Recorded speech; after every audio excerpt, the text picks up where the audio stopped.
See my Christmas tree? I'm not gonna take that down until like February. Because who cares? Hello and welcome back.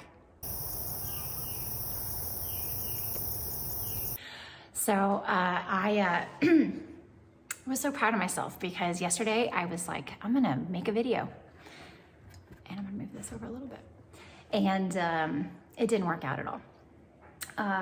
The frustration to realize after about an hour of realizing that it wasn't the computer, it wasn't the video, it wasn't what I thought it was, just to realize that I had just made a simple error. And that prompted a very interesting experience that is my first, it probably was my first response to a shame cycle that was a completely just gonna bury me in the ground. And cat hair. So that's what I wanted to share with you today. Yesterday I actually did a video because I've been working on a little bit of a cognitive behavioral therapy sort of strategy because I deal with a lot of shame. Most of my anxiety and panic comes from shame, and that's a very common thing for people who have a traumatic childhood. We grow up with a lot of shame, and so I've been working really, I work with it all the time because I have to, because it's a part of my day-to-day, everyday, all the time experience. And yesterday I was like, okay, I'm gonna make a little nail video. See, I can't even talk. I was just gonna make a nail video, right?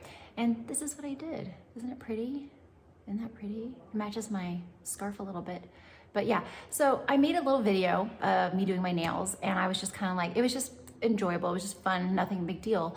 But when I got done and I realized that all the video I had just made was basically garbage, I can't do anything to save it. I had messed it up, and it was, that was it. I very quickly realized before it kicked in that this is one of those moments where my shame cycle kicks in. And so because I've been working on this for so long, I was able to finally see it before it started. And I was like, oh my God, that's the first time, like literally the first time I've ever seen it before it happens. So I very quickly started in on this mantra, and I want to share this with you.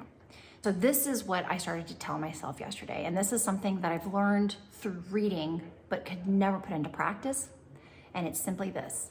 If you ever see yourself, you messed up, right? Oh, I messed up. Okay. No one is harmed by this. It's just very frustrating, and it really sets me back, but it's not irreparable, right? I can go and do something else. I can fix this.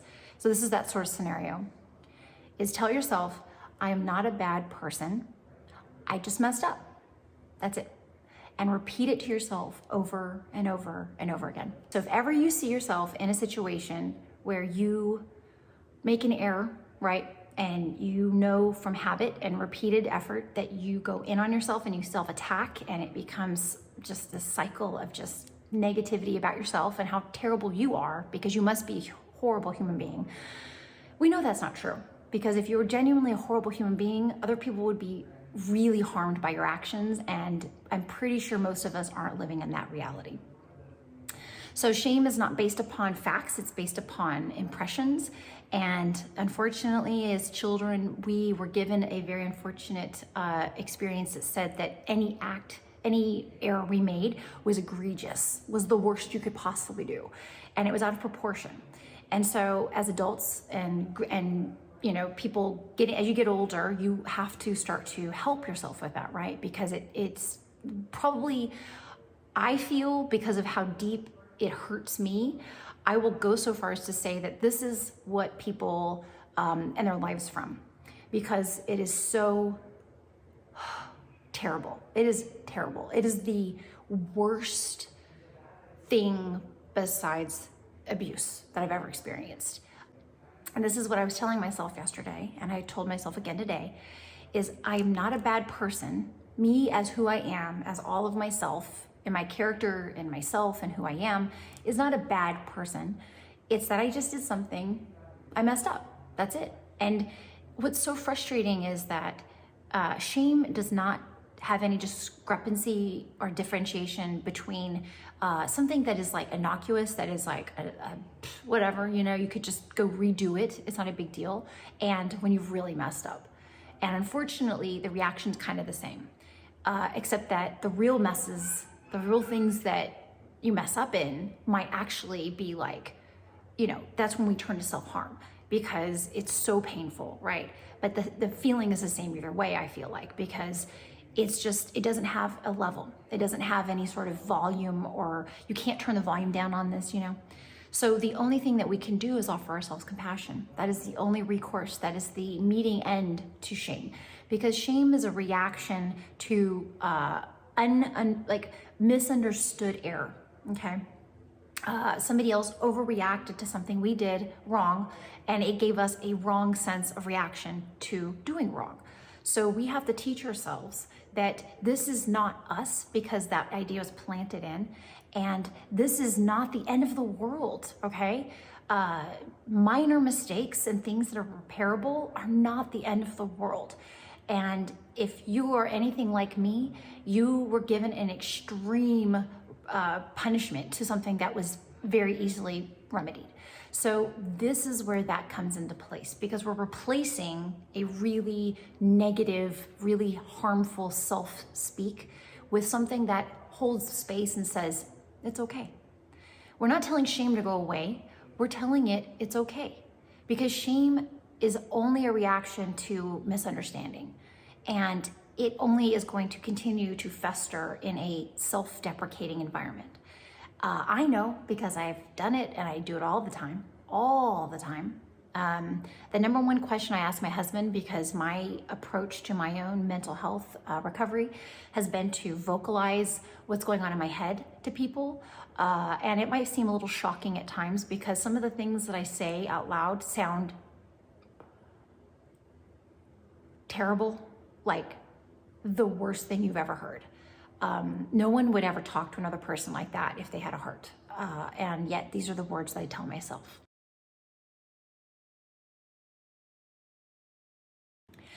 So this is what I share with you today, is just tell yourself, whenever you feel these shame cycles coming up, no matter how receptive you might feel, because this is a practice, this is something you must do no matter what, because in the end, it will come to fruition and you will begin to accept and allow it in. And so I have to remind myself all the time, I am not a bad person. I just messed up. This is okay. I can fix this, you know? And so give yourself the biggest hug and just say, it's okay, okay? Remind yourself, you are not a bad person. And hopefully I will be able to continue to work on this process of self-acceptance through various means. And one of them that I'm working on is to kind of defy the shame monster that's inside my mind and my existence, my experience, is to do the things that it tries to shame me on. And so this is part of that CBT sort of approach, totally my own making, I think.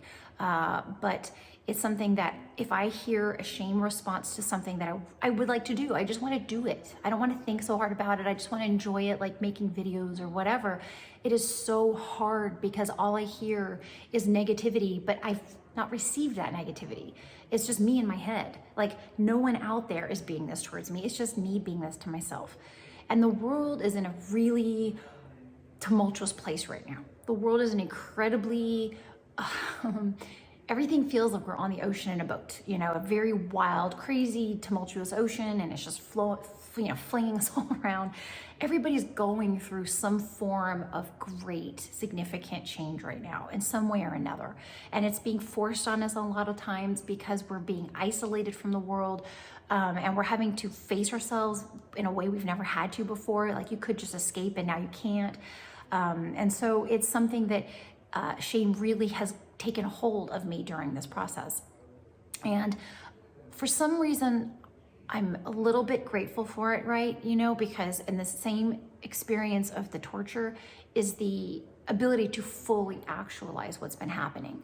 And that's why I think I was able to, for the first time yesterday, just tell myself that I was not a bad person and I just messed up. And it was fine. It's fine. And so now what I'm doing is also working on the things that I want to do that I hear shame about. And so I've been facing that and coming right at it, just saying, okay, fine, you're going to exist. You're going to be there. I can't make you go away. It's like my own personal demon. And so I'm going to be the angel on my own shoulder now. And I'm going to say, okay, well, if we have shame about this and it's not hurting anyone, and I enjoy doing it, I think I'm just going to go ahead and do it. And I've been having a fantastic time. Little things, just little things. And I want to expand it to be a bigger thing, whatever that means to me. The meaning that I push my ability to do something even more. So that's kind of where that's guiding my hopeful efforts in regards to making content, because I love making videos. I love sharing some part of me with the world, especially now. And so that's where this is me, if it's prompting me to make content like doing my nails, whatever it is. I just want to share some part of me. I want to show somebody else what I do. I want to be able to express myself in this medium through other ways.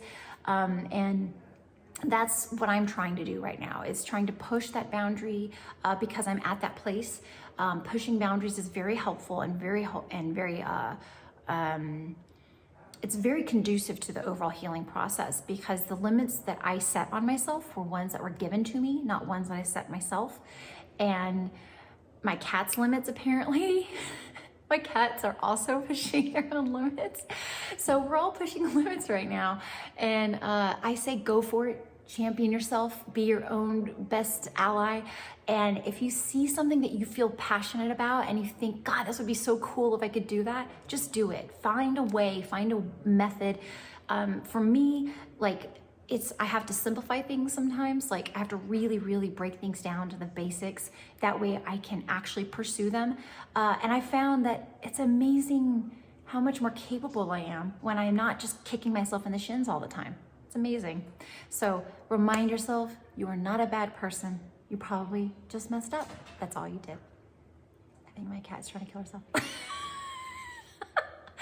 Okay, much love. Mwah. Blessings to you. I hope you find yourself in today and in your heart and make space for yourself. Namaste.